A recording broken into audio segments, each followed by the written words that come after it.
Dober večer in pozdravljeni v oddaji Pogovor in pika z veleposlanikom Republike Hrvaške, dr. Svetlanom Berkovićem. Pozdravljen, gospod veleposlanik. Dobro večer i dobrodošli u veleposlanstvo. Povejte mi, kakšna je situacija u Hrvaški danes? Pa Hrvatska danas je jedna normalna europska država koja razvija svoju demokraciju, koja gradi institucije u skladu sa europskim standardima. Jasno, i mi imamo svoje probleme koji svaka država, ali obzirom da smo imali u nedavnoj prošlosti dosta tešku situaciju, da sad o tome puno ne pričam, mislim da možemo biti zadovoljni da smo u relativno kratkom vremenu napravili jedan veliki odmak i napredak, ja bih rekao. Kakšna so vaša pričakovanja glede Evropske unije? Pa nama je to vrlo važan cilj. Nama je to znak da se uključujemo u Europsku zajednicu naroda, u jednu asocijaciju koja je najnaprednija danas u svijetu, definitivno, što se tiče poštivanja od ljudskih prava, od normi življenja, socijalne države i tako dalje. I svakako da mi evo već dugi niz godina imamo pregovore sa Europskom unijom i sad smo to i završili, čekamo od 1.7.2013. da postanemo punopravna članica. Sigurno da će to dati jedan novi impuls, bez obzira na probleme u kojima Europska unija danas je. Seveda, svet je v globalni krizi, kako se pa Hrvaška sooča z krizo? Ni Hrvatska nije imuna na krizu. Jednostavno danas je globalizacija. Globalizacija dotiče sve zemlje, sve dijelove svijeta. Mi imamo negativne trendove, nažalost, u ekonomiji. Pad GDP-a, bruto nacionalnog dohotka, porast nezaposlenosti, smanjenje investicija kao i mnoge druge zemlje, obzirom da nas je i globalna kriza pogodila, jer je naše gospodarstvo usko vezano u zapadnoeuropsko i uopće uz ove zemlje zapadnog svijeta. Ali istovremeno ono što ohrabruje to je da vlada poduzima odlučne korake, reformske naravi, restrukturiraju se mnoge privredne grane, budžet je stabilan i javne financije su stabilne, što je dobar znak, i naša nacionalna valuta je stabilna. Tako da mi se nadamo da bi negdje u idućoj godini mogli prve pozitivne pomake zabilježiti. Hrvaška je tudi poznana po tem, da ste zelo radikalno opravili za korupcijo. Pa korupcija je sigurno problem mnogim tranzicijskim zemljama, pa tako i u Hrvatskoj, ali kao što i sami možete se posvjedočiti, mi smo jako oštro krenuli i to se vidi po tome što i oni koji su bili na visokim političkim dužnostima isto nisu imuni na mjere antikorupcijske, tako da jednostavno mi nemamo izbora. Mi moramo dovesti društvo u fazu da korupcija nikad je nećete eliminirati, ali bar da je suzbijemo na jednu minimalnu mjeru. Ampak to so posledice tega so tudi, da ste opravili z zelo močnimi lobiji, tako v gospodarstvu kot tudi v politiki. Pa to je danas prisutno, ali velim, ono što je bitno da mi izgradimo institucije države, znači pravnu državu koja će imati mehanizme da se suprotstavlja takvim tendencijama. Kateri so pa hrvaški zunanje politični prioriteti? Evo, jednoga dovršavamo, to je ubrzo članstvo u Europskoj uniji, što je za nas jako važno i time zaokružujemo naše euroatlantske integracije. Mi smo i članica NATO-a. A drugi sigurno prioritet je naša aktivnost u regiji, pogotovo u našem istočnom susjedstvu, gdje želimo biti jedan dobar partner za druge, svojim primjerom stabilizirati i aktivnostima stabilizirati, utjecati na stabilizaciju našeg istočnog susjedstva, na regiju jugoistočne Europe i sigurno da je to primarno. Tako da mi ćemo naša iskustva, već i jesmo, prenijeti drugima. I mislim da dobar susjed, stabilan susjed znači dobar susjed. Ravno sem želela postaviti vprašanje o medsosedskih odnosih, recimo konkretno za Slovenijo. Kaj je tisto, kar je najpomembnejše? Živite u susjedstvu i susjede ne možete mijenjati ili birati po želji, nego tu su koji su. Ono što je definitivno sa Slovenijom da imamo dobre odnose i to tradicionalno dobre. Ja obično ističem kao primjer u europskoj povijesti da teško naći dva naroda u europskoj povijesti kao što su Slovenci i Hrvati koji nikad nisu imali ozbiljnijih međusobnih sukoba. Dapače, često smo u povijesti dijelili iste ideale, iste ciljeve, pa i nedavno u ovoj povijesti kad smo stvarali evo moderne samostalne države.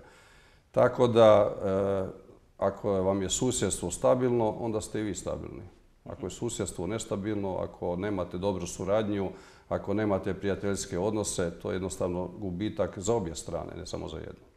Dobro, kar se tiče gospodarskega sodelovanja med državama? Pa pokazatelji su pozitivni. Dapače, ja mislim kao dvije male zemlje, 2 i 4 milijuna stanovnika, a robna razmjena trgovinska je oko 2 milijarde eura, što je jako puno. Dapače, evo i ovim globalnim kriznim danima mi smo bilježili prošle godine međusobni porast od 4%. Kad tome dodate da su mnoga područja pokrivena i ono što posebno zadovoljava, da imamo i zajedničkih projekata. Litostroj Končar, zajedničke turističke prezentacije u trećim zemljama i mnogo što drugoga, plus turistička razmjena koja je, evo, prošle godine opet porast slovenskih turista, odnosno i ove godine bilježimo porast od 1.100.000 dolazaka, znači statistički gledano svaki drugi slovenski građan je bio u Hrvatskoj preko ljeta i preko 100.000 hrvatskih turista na zimovalištima Slovenije. Mislim da je to jako dobro. Turizam inače je odlična stvar i za upoznavanje međusobno, a kad se ljudi bolje upoznaju, onda se i bolje razumiju. To je tako. Ne morem mimo tega, ampak vaše turistične promocije, torej vaši spoti so zelo odmevni po tujih televizijah. Hrvaška veliko postori za prepoznavnost. Bi mogoče podali kakšen nasvet, kako bi se mi morali lotiti promocije? Pa promocija je vrlo bitna u turizmu. Ako se ne zna za vas, onda ako niste na turističkoj karti svijeta, onda jednostavno nećete ni biti uspješni u turizmu. Jasno, nama pogoduje i ova čista konfiguracija koju imamo, ljepote zemlje, razvedenost obale, ali ono što je i bitno da i zajednički surađujemo. Ljudi koji dolaze, turisti iz Japana, iz dalekih zemalja, Kine, Južne Amerike, neće doći samo niti u Sloveniju, niti samo u Hrvatsku. Doći će da posjete jedan dio Europe i onda tu je šansa da se za takve destinacije, iz takvih destinacija da turisti mogu dobiti programe koji objedinjuju razne turističke destinacije i Slovenije i Hrvatske zajedno. Je bila kakšna pobuda za to skupno sodelovanje v nastopanju v turizmu? Pa je, bilo je, evo, bili smo zajedno u Kini, zajedno u Izraelu, Japanu, tako da ima tih primjera baš u zadnjih ovih godinu dana dosta. Torej bi znalo to sodelovanje tudi obroditi sadove. Kako pa ocenjujete politično sodelovanje med državama? Pa naši odnosi, sam rekao, povijesno i tradicionalno su dobri. Nažalost, imamo i određene oscilacije, ali na kraju krajeva i to je uobičajeno u međudržavnim odnosima. Ono što će sigurno biti jedan podstrek za još bolje odnose bit će kad Hrvatska uđe u Europsku uniju. Onda će i neke barijere pasti. Problemi koje imamo, otvorena pitanja, danas vi nemate država među kojima nema otvorenih pitanja. Samo je sad stvar tendencije i kako to rješavate. Da li u dobroj atmosferi ili manje dobroj atmosferi. Mislim da je jako bitno da znamo da smo vezani, da smo partneri, da možemo riješiti sva ta pitanja. Uglavnom se radi o otvorenim pitanjima koje su nasljeđe bivše jugoslavenske države. Neka od tih problematika će nestati već samim ulaskom Hrvatske u Europsku uniju. Tako da jednostavno, neka smo vrlo uspješno riješili, poput arbitražnog sporazuma, pa to je možda i najteže pitanje bilo našim međusobnim odnosima, pitanje granice. Našli smo rješenje i danas više niko oko toga ne radi problem. Koliko pa mediji lahko škodujejo pri reševanju teh skupnih problemov? Pa mediji mogu puno toga pozitivnoga napraviti, a mogu i negativnoga, jasno, ali uglavnom sve to ipak ovisi od politika. Ako su politike pozitivne, ako se hoće imati dobru suradnju, onda će i mediji vjerojatno na taj način isto plasirati to u javnost. Se vam zdi, da včasih mediji stopnjujejo to nestrpnost, ki se zna zgoditi med reševanjem teh sporov? Pa mislim da mediji ne utječu negativno na neke stvari. Jednostavno problemi postoje i treba sjesti i riješiti ih. I to ih treba rješavati u dobroj vjeri da niko ne bude oštećen. Ako se tako može rješenje postignuti, onda smo napravili dobar posao. Znate, najgore je kad se misli da jedna strana može dobiti sve, a druga ništa. Onda to nije rješenje, to je stvaranje opet novog problema, što nas i povijest uči. Kaj je še ob turizmu največji gospodarski potencijal Hrvaške? Pa Hrvatska ima potencijala definitivno. Transformacija i tranzicija isto utjecala da su mnoge firme koje su nekad bile uspješne, danas možda manje uspješne, javile su zato nove. Sigurno da mi imamo varijantu da je energetika vrlo bitna, da je prometna infrastruktura koju smo uspješno izgradili, recimo te naše ceste, jako bitna jer smo na takvom zemljopisnom položaju, da je naša prometna, pomorska orijentacija vrlo bitna, da imamo mogućnosti u poljoprivredi, u preradi prehrambenih proizvoda i plasmana evo to će nam dobro doći sad i ovo učlanjenje u Europsku uniju, tako da su potencijali mogući. Turizam će uvijek ostati kao jedna od konstanti koja za Hrvatsku vrlo bitna. Jel? Mogoče veste, kakšen tržni delež imajo hrvaška podjetja v Sloveniji? Pa hrvatskih poduzeća ima dosta u Sloveniji, dapače, ko što ima i slovenskih u Hrvatskoj. Rekao sam da je to velika robna razmjena. Nekih velikih problema nema, ali ima određenih problema, jasno, koji će mnogi od njih otpasti s ulaskom Hrvatske u Europsku uniju. Znači, određene barijere administrativne naravi će nestati i tu će biti sigurno onda još jedan dodatni daljnji podstrek za gospodarstvenike. Kaj, ko bi lahko našteli nekaj primerov uspešnih podjetij tukaj v Sloveniji iz vaše dežele? Pa evo, hoćete Hrvatska u Sloveniji. Da. Pa tu su poznate firme koje su poznate već tradicionalno, poput Podravke, poput Franka, poput Kraša, poput Jamnice. Znači, dosta tih firmi koje se bave preradom odnosno plasmanom prehrambenih proizvoda. Ko što u slovenska firme imaju dobar imidž u Hrvatskoj. Od Gorenja, Radenske pa nadalje, tako da je to jednostavno su tradicionalna tržišta međusobno dobro povezana. Kako vi vidite Slovenijo? Kako bi ocenili Slovenijo danes? Slovenija meni od ne samo danas, nego i u prošlosti bila jedna lijepa, uređena država koja ima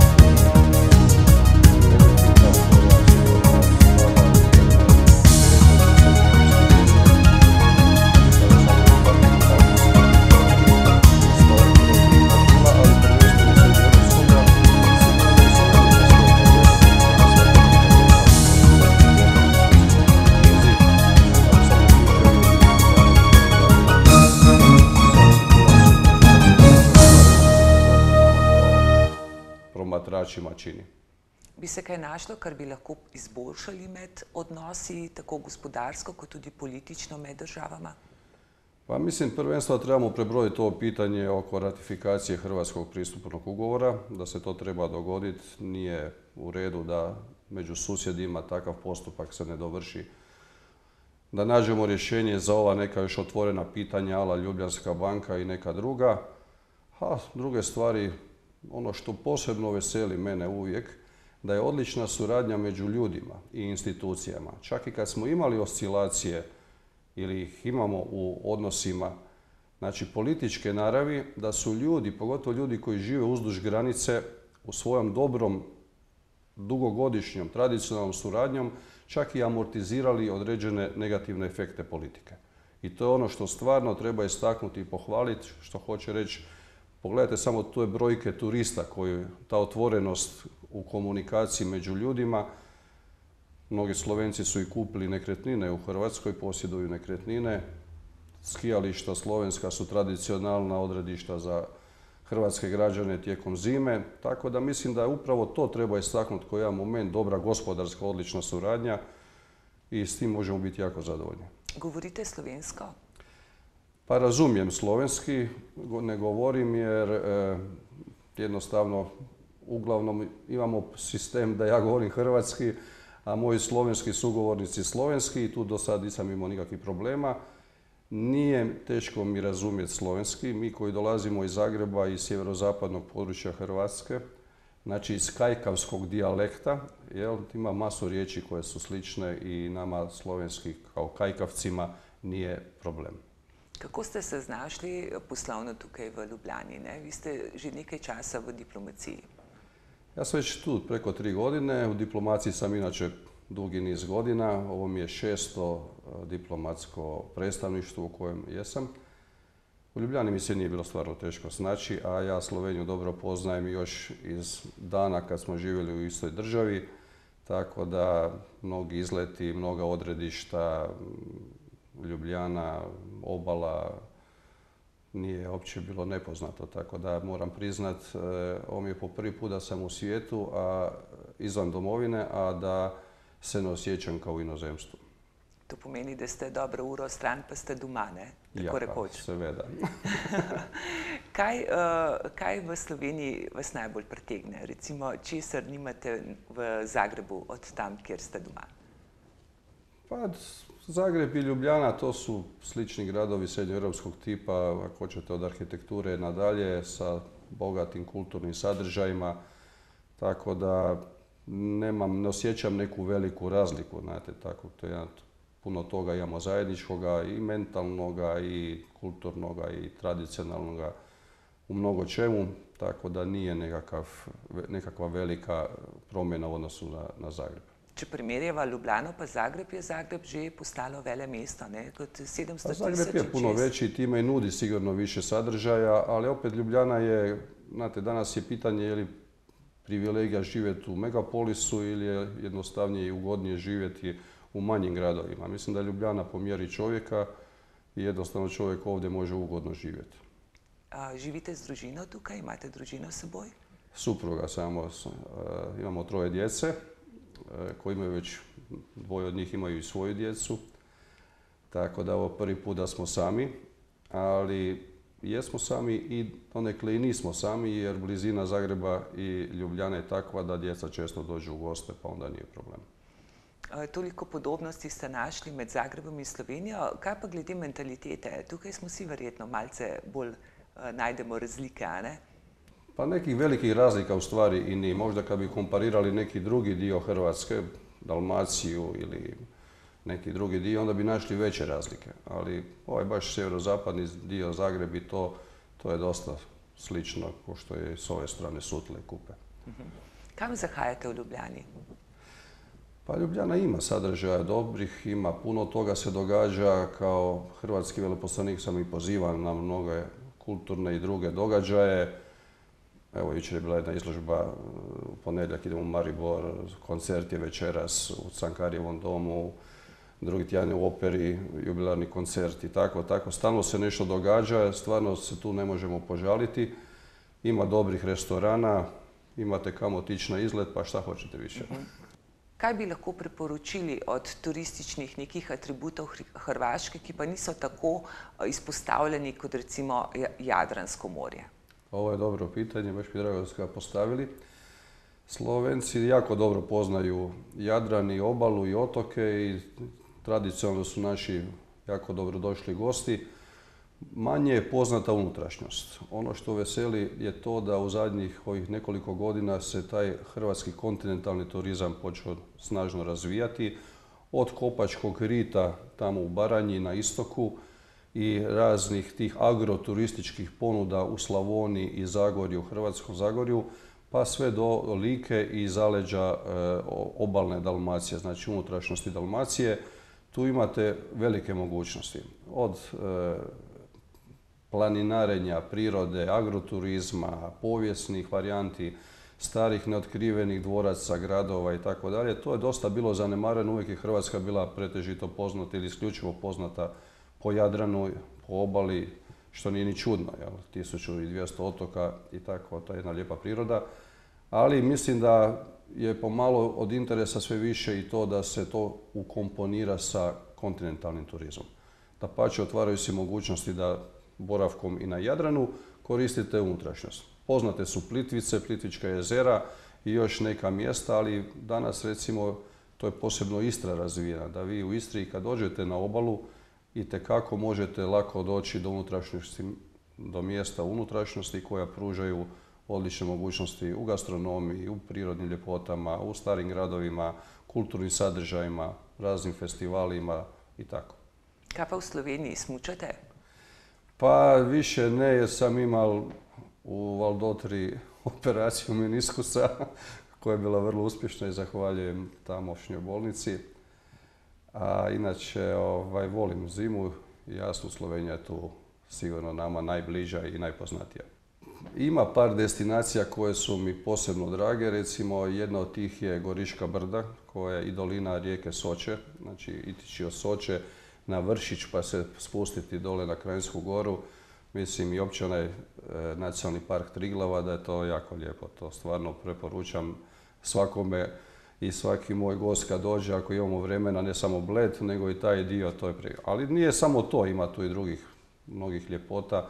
Poznata je, ne znam, Postojnska jama, Bled i tako dalje, ali ovo je jedan dio koji je možda manje poznat, dolinom rijeke Soča, koji je fantastičan. Kakšno glasbo pa poslušate, zagorsko ali dalmatinsko? Klape, recimo. Pa, moj otac je Dalmatinac, ja imam dalmatinske korijene i ipak krvni voda. Torej, Dalmacija še vedno. Ja, Dalmacija što se tiče pjesme i toga, Mediteran, Dalmacija, to ipak primat drži. Zagreb ali Split? Korčula. Dinamo? Dinamo sigurno, to znači da baš i nisam pravi lokal patriot, da jesam, onda bi bio Hajduk. Ali Dinamo bi jasno, Zagreb i to. Međutim, kad pređem Zrmanju, onda sam više lokal patriotski orijentiran na Korčulu i Dalmaciju. To je antistres terapija. Ja, definitivno, tako da, mislim, Dalmacija je nešto posebno. Ja sam puno putovao po svijetu, mnogim zemljama naćete mnoge ljepote, ali dobro, sad svak je hvali svoje i ne treba tu pretjerivati, ali sigurno je da Dalmacija ima nešto posebnoga, ta razvedenost obale, te ljepote i tako. Tako da preferiram Dalmaciju. Ali je teško biti diplomat v Sloveniji? Pa ne bih rekao da je teško. Znate, teško je ako je teška politika, ali zato smo tu da rješavamo probleme i da nastavimo da politika bude dobra, da stvari idu svojim pozitivnim trendom. Oscilacija nešto uvijek mora biti, bit će, nije ništa idealno, ali u svakom slučaju ono što veseli je to da su naši odnosi prijateljski i dobrosusjedski. Koliko pa je diplomacija napredovala vsta čas danes? Diplomacija včasih je imela večji vpliv kot ga ima danes. Ima danes enako mesto? Pa globalizacija i cijeli taj proces ovih 20 godina, kad bi ga simbolički vezali uz pad Berlinskog zida, sigurno da ima puno refleksa na diplomaciju. Diplomacija s jedne strane je tradicionalna diplomacija, klasična, je izgubila, jer diplomat više nije jedini prenosnik informacija, prenosnik i analitičke informacije, ali ove čiste informacije danas ima toliko mogućnosti od televizija, agencija. Došlo je do toga da je moguća direktna komunikacija između drugih aktera koji sad kreiraju diplomatske odnose, šefova država, ministara, resora raznih i mnoge druge stvari su uvjetovale razvoj komunikološke tehnologije. Danas je komunikacija zbog tehničkih sredstava vrlo jednostavna. S druge strane, diplomacija je opet dobila, a dobila je na sadržaju jer danas kada gledate toliko se stvari u međunarodnim odnosima događa, a mnoge od tih idu kroz diplomatske kanale. Znači, proširio se sadržaj, proširio se opseg poslova i proširio se broj subjekata međunarodnih odnosa, znači nove države, brojne međunarodne organizacije, sve to je dalo s jedne strane zamah diplomaciji, a s druge strane su se izgubili oni klasični elementi koje je do unazad 20 godina diplomacija još sadržavala. To je protokol visoki, isključivost, pa ako hoćete neki možda i glamur i tako. Kaj pa glede sporočila za naše gledalce? Ponavadi vsak veleposlanik na koncu oddaje pove neko sporočilo, ki ponazarja duh časa. Pa ja bih naglasio ovu tradicionalnost prijateljstva, dobrosusjedskih odnosa kao vrlo bitna stvar, kao partnerskih odnosa, kao interesnih odnosa, ako hoćete, da nam je zajedno, pogotovo u Europskoj uniji, da ćemo biti partneri koji će lakše, jer se bolje razumijemo i međusobno se lako možemo sporazumijevati, da ćemo naći mnogo dodirnih točaka i zato mislim da je i u interesu Slovenije da Hrvatska čim prije uđe u Europsku uniju, da završi se taj postupak, da od 1.7. znači budemo isto europskoj asocijaciji i danas sutra, to obično ide 2-3 godine nakon toga će nestati formalno granice, i to je sigurno obostrani interes. Čak da i ne govorimo o tradiciji, o povijesti, o mentalitetu i mnogim vezama, mislim da je u politici interes je dosta bitan i u gospodarstvu, da je to onda na obostranu korist i to bi bila moja poruka. Stabilan susjed koji napreduje, koji demokratski je i od interesa svakome. Znači i Hrvatskoj je u interesu da ima stabilno susjedstvo, pa tako mislim da je i Sloveniji. Schengen se verjetno ne bo premaknil, ne? Molim? Schengenska meja ostaja? Schengenska meja nije odmah, ali to obično traži neko vrijeme, međutim mi se pripremamo već i u tom pogledu smo poduzeli dosta toga. Naša granica je velika, pogotovo prema Bosni i Hercegovini, ali budući da to je proces koji traje već nekoliko godina, mislim da ćemo biti spremni da ubrzo nakon ulaska u Europsku uniju budemo i ušli u šengensku zonu. Avtoceste bodo verjetno ostale iste cene kot je? Autoceste bu za sad iste cijene, možda bu išle neke u koncesiju, a volili bi kad bi i slovenska cesta došla do granice sa Hrvatskom od Maribora prema Krapini i dole na jugu i onda bi imali jako dobru prometnu povezanost, već Zagreb-Ljubljana je direktan autobus cijelo vrijeme, što je vrlo dobro. Hvala za pogovor, gospod veleposlanik. Hvala vama što ste došli. Tako, to bi bilo zaenkrat vse v oddaji Pogovor in pika. Vidimo se zopet čez 14 dni ob istem času na vašem kanalu. Lahko noč.